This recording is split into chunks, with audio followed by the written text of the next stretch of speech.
What's up? This is Andy Mineo, and you're on Rapzilla.com.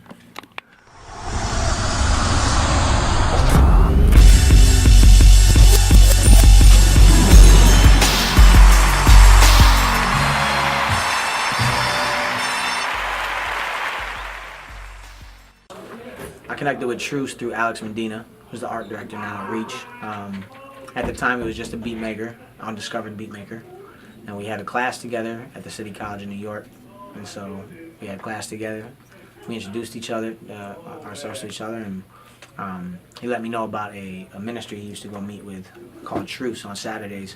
It was through Nicky Cruz Outreach, and they would have rehearsals on Saturdays, a whole group of young people getting together. And they all were talented actors and musicians and rappers and singers. And they'd have devotionals. They'd talk about Jesus, and then they would start working on their craft. And I gravitated to that group of people and learned a lot about God and a lot about how to use my art to share my faith. Oh, the class was piano class.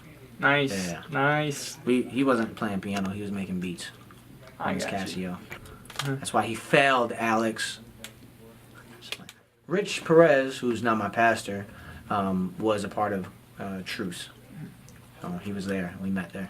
Well, TRUCE was kind of like a melting pot of creative people that were, using their art for, to share their faith. And Alex was making beats for people at the time. He made one for Flame, and then I think Thizzle and some other guys, and ended up making some music for Lecrae and the other guys at Reach.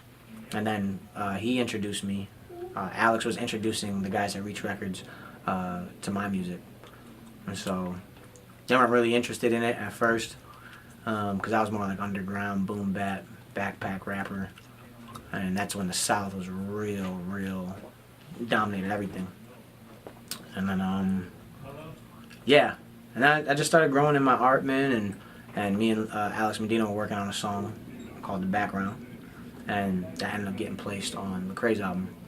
So he heard the demo, he loved it, and we laid that.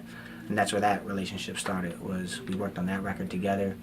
And yeah, that Lecrae started checking out some of my music, he liked it, and we started dialoguing, and it seemed like I had the right DNA to fit, the Reach Records artist list. Or what is it? Like the roster. Roster. That's the word I was looking for. Washington Heights, the neighborhood I live in New York, is all pretty much Dominican, Puerto Rican, very Latino.